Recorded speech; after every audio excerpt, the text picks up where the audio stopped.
Hey, what's going on everyone? This is Mike Kollin at MikeKollin.com. Okay, so I got a really interesting question. I should say we had a really interesting question here. It's by Son Leah, and she says, how do I help my daughter who is with one, meaning a narcissist? That's actually a really good question. I think it's probably, if I remember right, I think it's the only actual question where I made a direct video response to. I might have done one a while back, like a year or two ago. So I'm going to start out with probably the most important piece. The most important piece is this. The entire purpose, goal, and reason the narcissist goes after someone, dates someone, gets into a friendship, relationship, or business-ship with someone is to destroy them permanently. Wow, to be honest with you, I'm actually really excited to answer this question. So what do you do? Number one, you realize what a narcissist is. You just have to realize, like, this person's entire goal is to destroy your daughter. Okay? So I've got some notes, but I want to just go off the top of my head right now. So I'm gonna make this video in terms of her daughter. It could be your son, it could be your friend, it could be your brother, spouse, whatever. But I'm gonna just focus on this. I think for me, it will allow it to come out a lot better.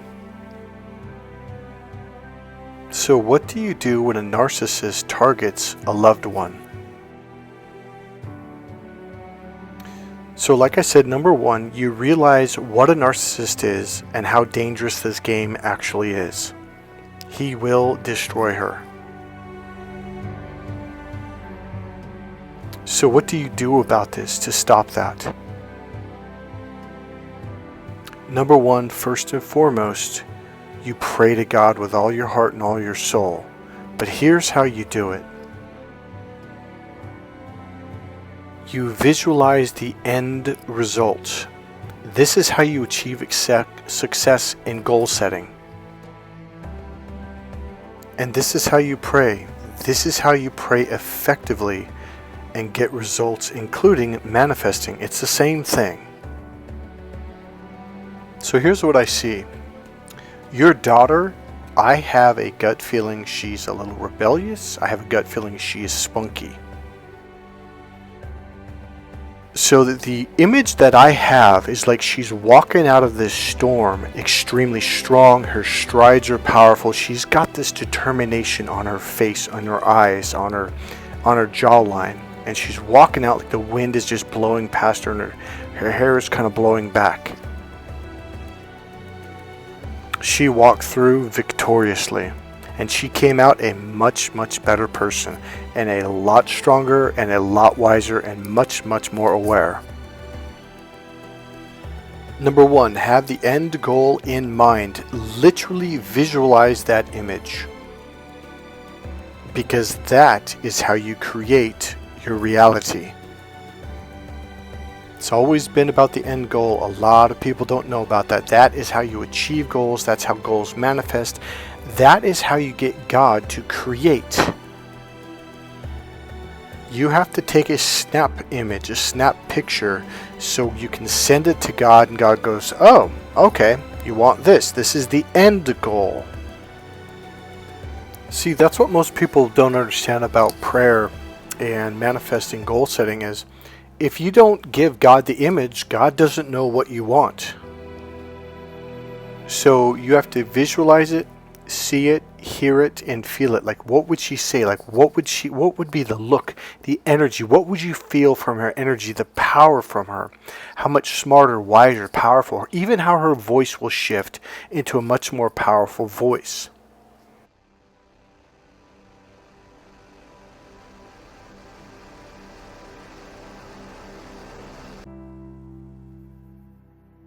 I would say the next thing is this. Be careful not to label someone a narcissist unless they already are. Now here's another thing that that's going to go along right with what I just said. A lot of people say, well, how do I know if they really are a narcissist? You don't need to. In fact, I would recommend don't try to label people or diagnose people. And here's why. Keep it simple. You don't need to label, diagnose, or figure it out. Here's what the narcissist abuse, there's an overall overarching lesson about narcissist abuse, and that lesson is, it's not necessarily to teach you only to deal with narcissists in this way. It's to teach you, look, if anyone disrespects you, if anyone plays mind games, if anyone is rude to you and belittles you or talks down or lies to you, get away from them. I don't care who they are. I don't care if it's a Christian. I don't care who it is. I don't care if they're just an everyday normal person. If people are toxic, if people are negative, if people are rude, mean, disrespectful, and hurtful, get away. That's the rule. Number one rule, period. Number 3, just be there for her. Ready, open, and willing to just embrace her when she wants to come to you, when she runs to you. Don't try to push too hard. Don't try to control and say, get away, because you know how young people and young women may be. They might be rebellious and they're like, well, my mom's trying to pull me away, so I'm going to fight even harder to go back. So you really need to be loving. You need to be patient. This is a patience game. If I could talk to you 10 years ago, 15 years ago, I would tell you to constantly tell her to respect herself, to protect herself emotionally from people, to only allow people that are respectful, kind, loving, patient, and good to her, who love her for who she is and don't want to change her. I'm thinking of the 2 girls across the street when we were in preschool, kindergarten, and first grade. I would always walk across the street, knock on the door. They'd come to the door, and the grandma would always give us some kind of wisdom before we'd go to school. Like, one of the things she would tell us is, be careful who you hang around. They're going to rub off on you. And man, is that true. If you've dealt with narcissist abuse, you know exactly what that's like. So what I'm saying is, I would teach you different words of wisdom, especially when it comes to dealing with these kind of people. Because if you can get it ingrained into their system of hey, you deserve respect. If someone's not respecting you, get away. Another one would be that she should be loved for who she is. That this is important. That if she's having to work hard to get someone to be kind to her, to love her, to be good to her, get away. So, like, every time I was in love, I just loved them. They didn't have to do a damn thing. I loved them and wanted to hug them and kiss them and do anything for them. That's a relationship. If you feel like you have to work to earn someone's love, it's probably not a healthy relationship. In fact, it's probably not a relationship at all. Okay, so here's some notes or the message that I wrote back to her, to Sonlia. So I said, get her to watch narcissist abuse videos if you can, okay? I think that would be really important. Explain to her the 4 stages of narcissist abuse: love bombing, devaluing, discarding, and hoovering. So the first stage is love bombing, which I'm sure you're all aware of, and if you're not, contact me or send a message. I'll make another video about it. But love bombing is when they overdo it. They love you. Everyone they introduce you to how you're this amazing person. It's over the top. Like, this one person literally acted like almost like I was Jesus Christ, and it was so over the top. I just kind of looked at him and said, why don't you just tell them I walk on water? And they're like, oh, that'd be a bit too much, don't you think? I'm like, yeah, that's kind of my point. So they will overdo it. They'll just everything. They love you. They introduce you in this way that you're this amazing person, but it's just over the top. So that's love bombing. So the next thing is the devaluing stage. It will just happen overnight. Just one day they just act like they don't care. It's like they went from this loving person to boom. Like it's almost as if you're not there. You're like, hey, something wrong? Like, and they'll kind of look at you like, whatever. They don't even, sometimes they won't even respond to you. And from this point on, they're trying to get you to earn their love. So I don't want to go too much into that, but there is a drop. Whereas an average relationship, it's kind of like this emotional high for 6 months to a year and a half, and it slowly kind of goes down, but they still put effort into loving you. Okay, here it is. It just stops. That's the difference between a normal relationship, a normal healthy relationship, and a narcissist. With a narcissist, it just one day stops and it's gone. Like it drops off, like the stock market one day, just boom, it just drops, like literally like a cliff. And they'll do it for a while, and then they'll do what they call breadcrumbing. They'll give you just a little bit of attention, a little bit of love, maybe a gift, or maybe buy dinner one time after 6 weeks or 2 months or 3 months. They'll do something, and it might even be a grand something. That's called breadcrumbing.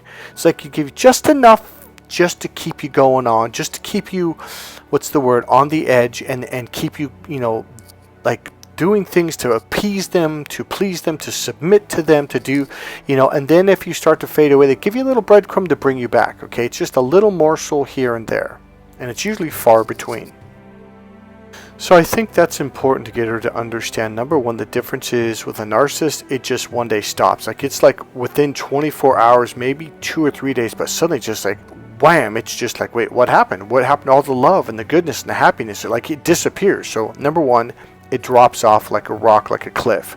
Whereas in normal, it's kind of gradually goes down, but it never really stops. Okay, it may not be this ultimate high like the first 12 months of the relationship, but it does taper down, but it's kind of gradual. So that's the difference. And with a real relationship, it never stops. And then let her know about the breadcrumbing. I mean, I just described it. It's really that simple. They give you just a little bit far and few between, meaning it won't be every day. It'll be once every 3 weeks or maybe even once every 2 months. I mean, it will literally be far and few between. They do it just enough to keep you around. Let her understand that. Okay, so number 2, get her to understand that if someone criticizes her, cuts her down, is rude, disrespectful, especially shames her. You got to make this, you should write that down. If someone is shaming her, shaming you, you really need to get away from that person. That is a controlling, manipulative person. Shaming is a tactic. So if someone gets mad at her, I would say, not necessarily for any reason, but if it's kind of like a reason that like they shouldn't get mad, like to walk. So any of these, rude, disrespectful, shames her, etc., gets mad constantly, just walk. Okay, let me go back to the notes. Okay, so here's another one. Now watch this. If someone gets mad at you or at her, when she compliments them, when she's saying something kind or good to them or about them, or if they're twisting, let me stick to the first two. So if someone gets mad at her or at you when you compliment them, or if you're saying something kind, that's a narcissist. You need to get away. So tell her that. These are things you should tell. She's going to come to you and complain, like, do you think this is right? Do you think this is wrong? And you really need to understand, like, if someone gets mad when you give them a gift, and this actually, I can think of a girlfriend that I bought her exactly what she wanted, and I surprised her, and she said some real negative, smart-ass thing, and her niece was there. It was for Christmas. And she goes, oh, I'm really surprised you got this for me because you're always so cheap. Now, this was when I was in college, okay? So I was a full-time college student. And I looked at her and I was like, wait, what? Now, I was working, also, I had a job also pretty much. I was either working, doing homework, or college. And I'm like, and it just hurt. And it was the first time in my life and I bought her niece the gift that she wanted too. And they were both kind of surprised, but the negative comment, I was like, oh, you guys got to be kidding me. I go, we're done. And I grabbed the gifts. I grabbed the wrapping paper. I put it in a bag. I said, you guys can just get the hell. They go, what do you mean? What are you going to do? I go, I'm bringing the gift back. I go, you don't deserve that. That was the first time in my life where I stood up to someone when they were rude, when I did something very, very nice to them. So let her know, if you compliment someone, if you say something kind, if you give someone a gift and they twist it and they get angry, that is a massive red flag. Get away. So here's another one. Now this is called gaslighting. So I have a video, it's my main video. So like if you're looking at this video right now, you're seeing the Indian woman says you aren't meant to be understood. There's more coming. But if you look down and over to the left, you're going to see my name, Mike Kollin. Click on my name and that will take you to I guess you call it the about page or whatever for my YouTube channel. And as you scroll down just a tiny bit, there's a video, and it should automatically start playing, and it's about gaslighting. So just in case, the name of that video is called Narcissist Used Advanced Word Salad Techniques to, let's see if it comes up, to destroy you. Okay, so Narcissist used advanced word salad techniques to destroy you. And on the image it says Narcissist Word Salad Witchcraft. Okay. So if you can, get her to watch that video. That'll teach her something that nobody else out there is teaching. It's something that I've discovered because it's a hypnotic technique, or an NLP technique, where we embed positive commands like confidence and ability and love. But what narcissists do, they reverse that. Okay, it's a really messed up thing. So if you haven't listened to that video, I highly recommend you go and listen to that video, because you'll be able to spot what I call advanced word salad. So essentially, one of the things that you need to tell her or point out to her is their talk confusing? So do they do confusing talk? In other words, when you have conversations with someone, do you walk away with clarity and peace of mind, or are you confused? Are you stuck in your head? Is your forehead tight?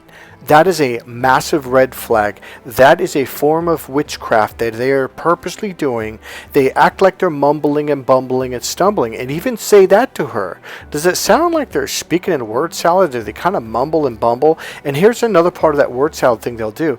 They'll kind of lower their voice, and you won't really be able to understand. See, they'll lower their voice so much, it forces you to lean forward, to focus more. They want you to focus because that gets you into your forehead. It gets you out of your right brain. Your right brain is the awareness brain. It's when you're wide open, breathing deep, relaxed, conscious, and aware. The right brain is when you're aware, greater awareness. They want to take you out of that. And one of the techniques they do is they talk really low and really, you can't understand, and you're like, what? Can you speak louder? If you have to ask someone to speak louder, walk away. Don't even say speak louder. Just in the middle of them talking, walk away. Do not explain, because they're going to get you in an argument. The next piece is, do they answer questions?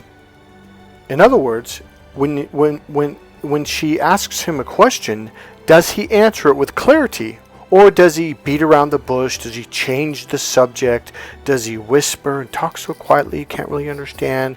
Is he clear? If he's not clear, if he doesn't answer the question, that is a red flag. Like, yeah, even if the person is too stupid, your daughter needs to date someone who can communicate better, okay? Someone who has clarity in communication, because that'll get him ahead in life. Without clarity and communication, where are you going to get? You don't want to marry a guy like that. Especially with yes or no questions. Is he clear, or did he go into a long diatribe, speak in circles? Now here's one of the techniques that I explain in that video, Advanced Word Salad. They'll answer a question with a question. Huge red flag, run away. They'll answer a question with a story that has nothing to do with the question, or they'll start to answer the question and they'll shift into a totally, completely different subject. Run away. Here's another one they do that's on the video I explain more in depth. They will start with a story and they won't finish it, and then they will start another story and they don't finish it. Then they'll start another story and they don't finish it. Then they start another one, and it's a constant it's circle spin, circle spin, circle spin. They do it on purpose because it literally freezes up your brain, and then they'll lean forward and they will whisper really negative things into your ears, like you're no good, nobody likes you, etc., etc.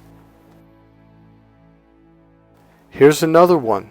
They will ask her a question. They will ask you a question, and as you begin to answer it, they'll interrupt, and then they'll ask you another question, and then they'll interrupt. In the beginning, they might let you get 2 or 3 sentences out and then interrupt you. But then after you've known them for a while, they'll get that down to 2 or 3 words. I am not kidding. They'll, hey man, let me ask you a question, blah, blah, blah, blah, blah, and you start to answer it, boom, they change the conversation, they interrupt you, or they'll interrupt you with a completely different question. That's part of the game that my video explains. It's like the computer, that little beach ball. When you got too many windows open on your computer, the computer will freeze. And that's what they're doing neurologically to what you call the forward part of your brain. It essentially, it's a hypnosis technique. It essentially takes up all your power, your memory power, and then they can whisper stuff in and do embedded commands. And that's what they do. That's why over a period of time you walk away feeling really horrible about yourself, but you don't know why. Number one, if somebody does not finish a story, and then starts another story, and then starts another story, and doesn't finish any of them, get away. They are doing, it is literally a form of hypnotic witchcraft, and I am not kidding. Number two, if they ask you a question, interrupt with a question, interrupt with a question, interrupt with a question, it's another form of that witchcraft to confuse your brain so they can sneak stuff in. If they ask you a question, and they don't let you finish, and they interrupt with another story, with another thought, if they ask you a question and interrupt with another story or idea, they're doing it on purpose. It's another form of that word salad witchcraft. Make sure somewhere along the road you literally tell her their number one goal is to completely destroy her for the rest of her life to where she can't function in society. That is their goal. If they can get away with it, they will drug her. They will poison her. If they think they can get away with killing her, they will do it. One thing you can do is you can just, here's probably one of the most important things you can do.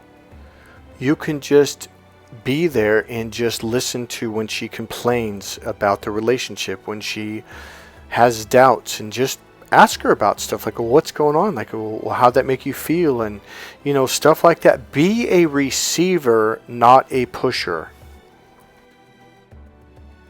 One thing I want to point out is it is very possible that we are supposed to go through this, okay?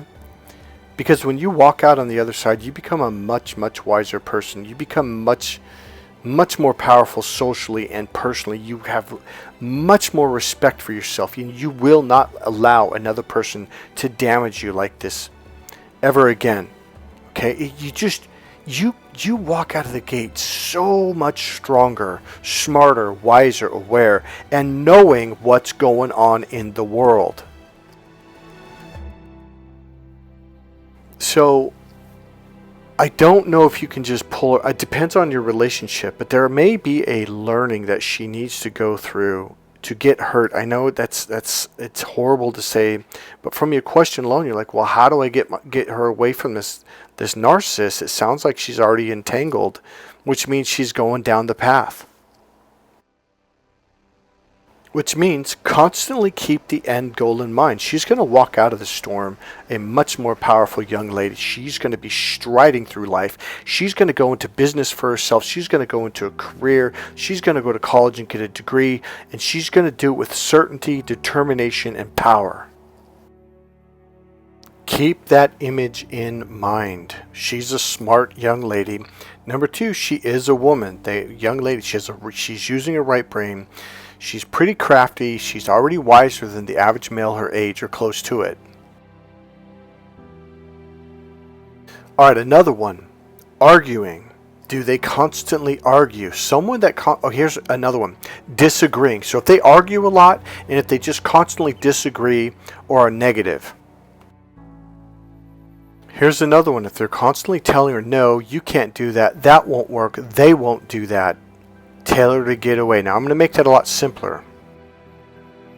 Narcissists are mismatchers. No matter what you say, they will go the opposite. If you say turn right, they will purposely turn left. If you say I'm going to go after my dreams, they're going to say you can't do it.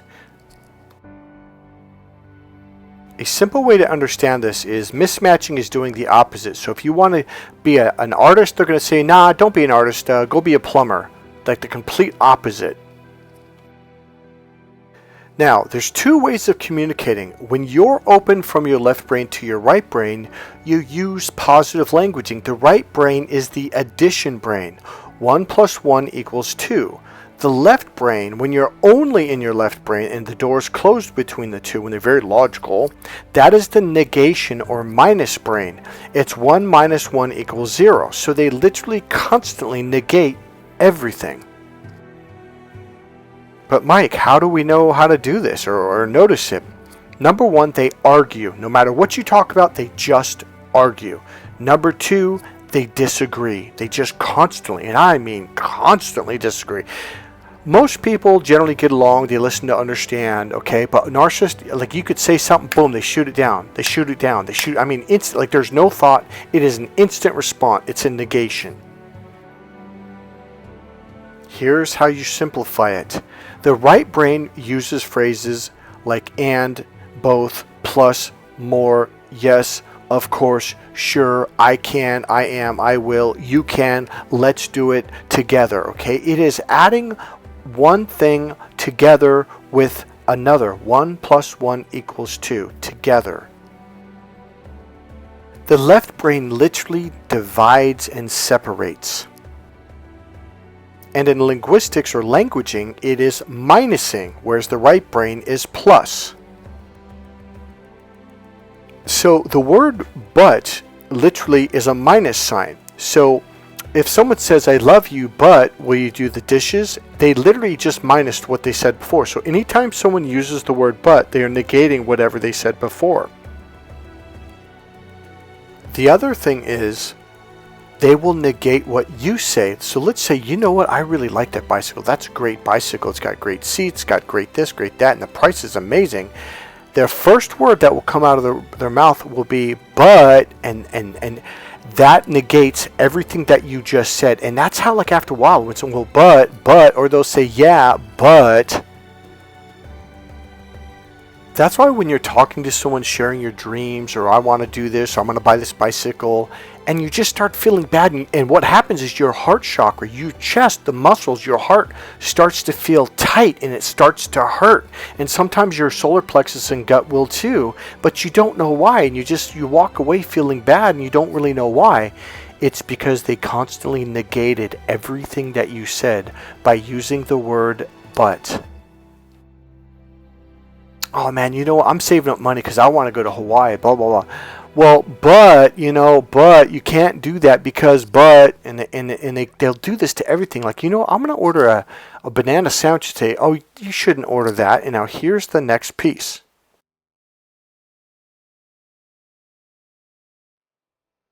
All right, so the word but is a part of this series of words. They are all negative minus signs. No, not, can't, won't, shan't, but, not, etc., etc. Anything that is a negation, they use it. So here's what I would tell her to do.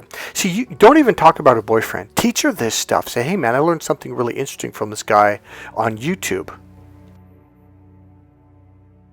When someone uses words, and tell her, and do this for yourself, look for when people are constantly, and I mean constantly, saying no, not, can't, won't, shan't, but, not, that's not possible, you can't do that. It's just no, not, can't, won't, shan't, but, plus any other word that's negative like that. It's that simple. Start listening to someone. Are they going, well, no, not, can't, won't, shan't. I'm going to tell you right now, that's my first thing I do when I listen to people. When they do this constantly, like, oh, I'm out of here. Here's what it does. It's like Grandma said, be careful who you hang around. Their habits, thoughts, and the way they think and talk rubs off on you. When you're around someone like that, your brain will shift into negativity. I mean, I'm talking within 60 seconds to 2 or 3 minutes. It is really fast. I know because I'm really conscious of it. And when I'm around someone like oh my God, like your brain starts to tighten up and your focus becomes very narrow. And you start using those words. You're like, wow, see with me? All right. There's an easy technique that I developed. It's a mantra. Anytime you're in a negative space or you are around someone like that, all you got to do is shake your arms off, shake your body off, shake your head, shake your face, massage your forehead, massage your temples, rub your hair, rub your hands together. Just move your body. Number 2, breathe.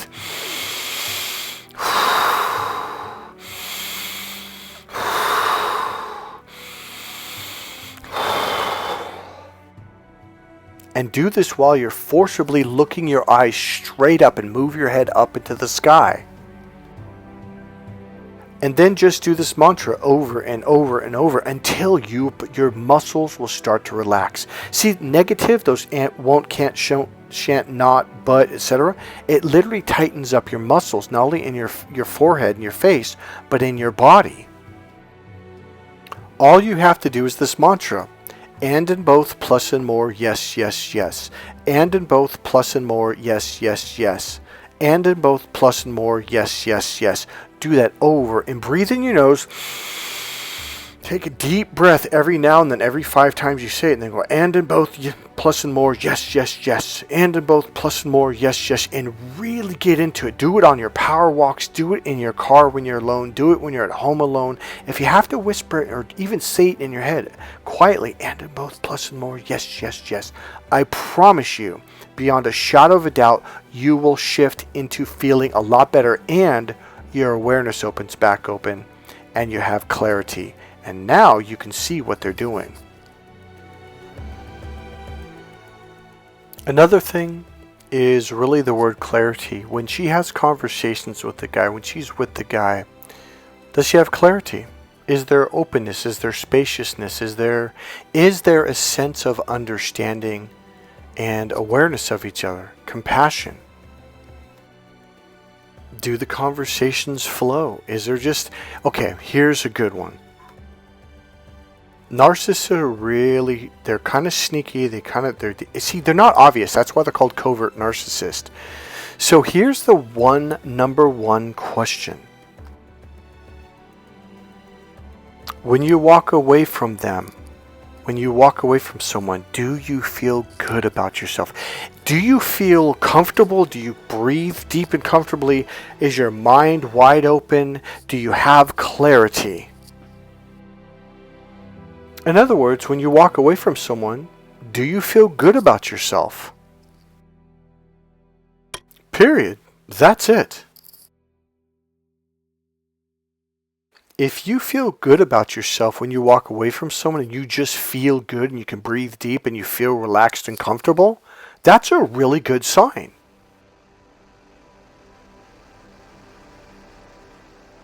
Because with narcissists, covert narcissists, they're very tricky about the things they do. They're not going to make it obvious, and they do that on purpose. So the question is, when you walk away from them, if you're not feeling good, do you feel doubt? Do you feel tired? Do you feel confusion? Do you have anxiety? Because if you do, absolutely 100% get away. When you walk away from someone, if you are not feeling good about yourself, walk away. Walk and block. Period. It's simple. When you walk away from someone, you should feel good about yourself. That is a relationship.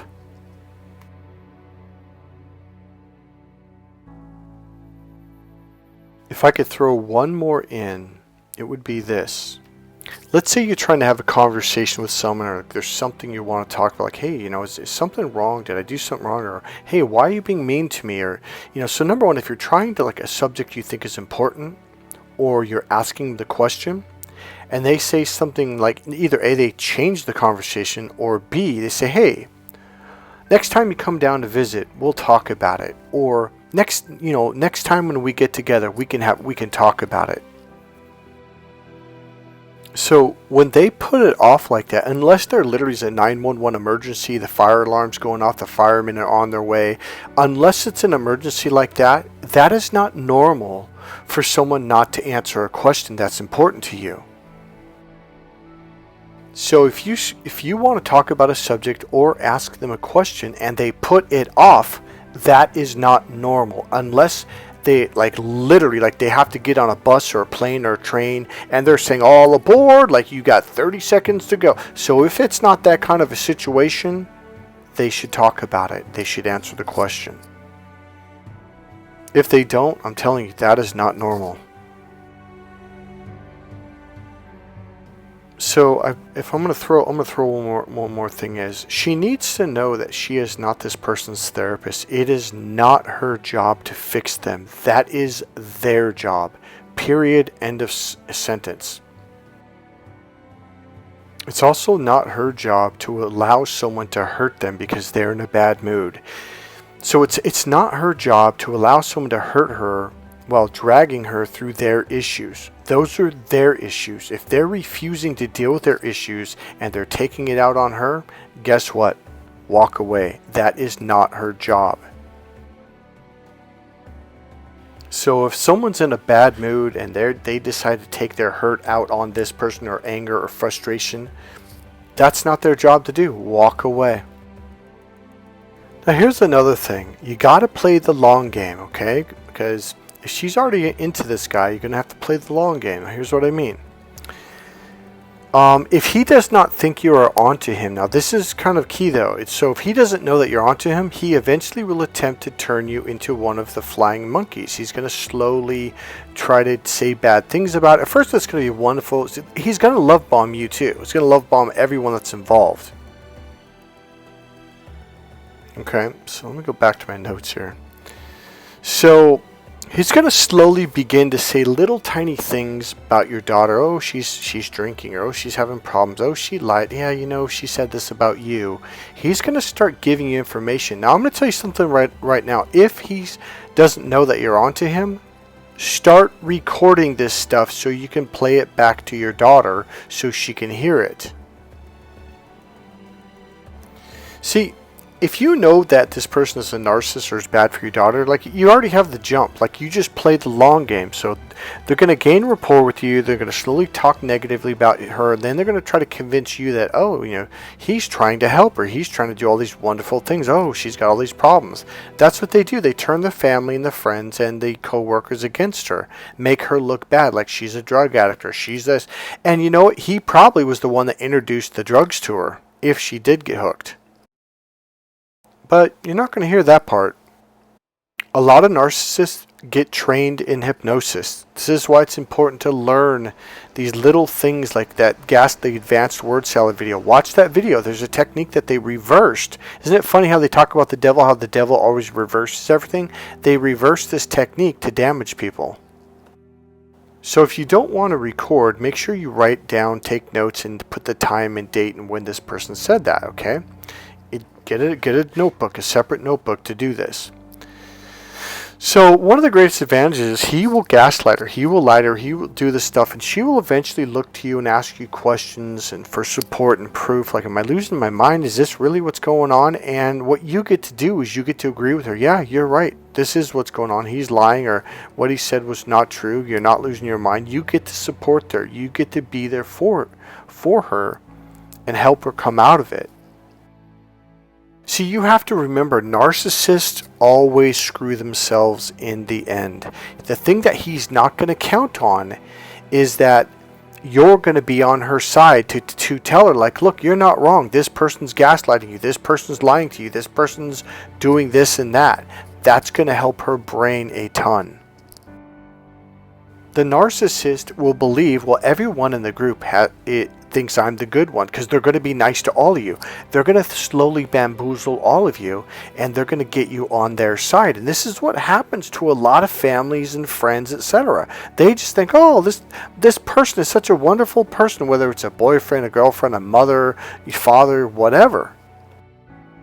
So he's going to damage her so severely and attack her that she's going to eventually want to get out, and she's going to start reaching out to people. And when one of the people in the circle says, yeah, I know exactly what you're talking about, I know exactly what's going on, I agree with you, you are right, the narcissist will not expect this. This is the number one Uno Reverso card.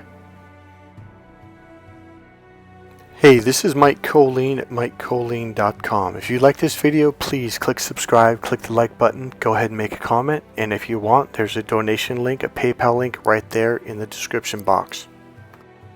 And remember, I have dating and relationship books for both men and women. The main book for men is Crack the Female Code. The other book for women is Why Men Just Don't Get It. Go to MikeKollin.com. Alright guys, God bless you. I'll see you in the next video. Bye.